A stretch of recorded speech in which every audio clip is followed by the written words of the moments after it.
Para muitas pessoas, adquirir um veículo é um dos maiores sonhos de sua vida.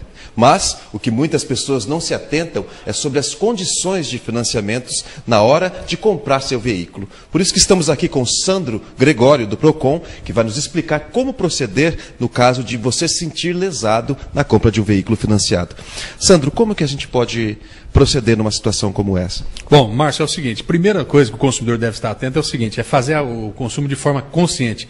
O que significa dizer o seguinte, que se você vai adquirir um veículo, você tem que verificar primeiro a sua capacidade de endividamento e qual a necessidade de fazer essa dívida e para que você vai utilizar esse veículo. Isso é uma coisa emergencial, necessária, né? Aí, a partir desse momento, você faz o contrato e faz o financiamento.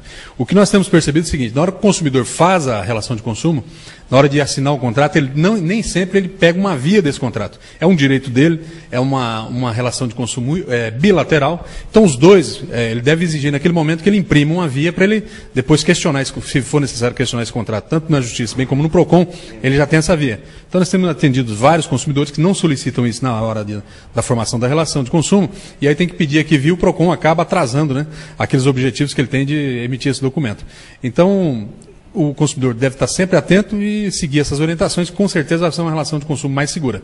No caso de taxas cobradas indevidamente, a gente sabe que no momento da compra a gente está motivado pela emoção e não verifica determinadas cláusulas e em alguns casos acabam sendo cobradas taxas indevidas. Como proceder nessa situação? Bom, os bancos geralmente têm um hábito de cobrar aquela taxa de cadastro. Aquilo é irregular, vez que ele está chamando o consumidor, né, ele já está tendo um lucro com aquele financiamento com recebimento de juros, então ele não deve passar esse ônus para o consumidor. O consumidor, a hora que ter essa via do contrato, vai aparecer ali aquela taxa, né, que é aquele TAC, que ele faz uma análise de cadastro do consumidor e cobra por essa taxa.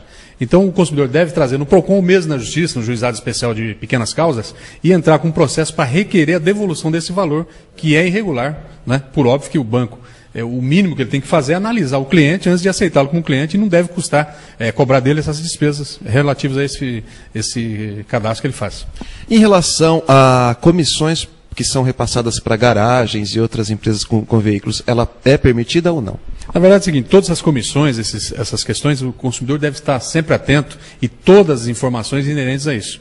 Nós tínhamos aí no passado uma variação de tabelas que ia de 1 até 10. Né? Então o consumidor não tinha conhecimento daquilo, então de acordo com a cara do freguês, às vezes era cobrado uma determinada taxa mais alta de um consumidor ou de outro. Se o consumidor fazendo prova dessa situação, ele pode também pleitear a devolução desse valor em dobro, que é uma cobrança indevida. O consumidor não deve pagar a comissão de garagem.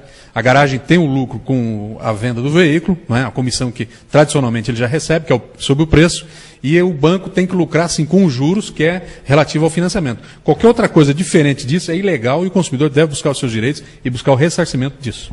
De qualquer forma, a precaução é sempre o melhor remédio. Ser cuidadoso, analisar bem antes de fazer, para que não tenha prejuízo. Sem dúvida. Aquele contrato que se forma é conhecido como um termo de adesão. Enfim, o consumidor não tem a opção de discutir as cláusulas daquele contrato. Só que sempre com o contrato em mãos, ele pode colocar isso sob o crivo da justiça e buscar uma anulação de alguma ou outra cláusula que está lhe causando dano ou que onerou, né, sobremaneira o contrato. Então o consumidor deve ficar atento, exercer os seus direitos, que só dessa forma ele vai corrigir o mercado e que fique bom para todos os consumidores.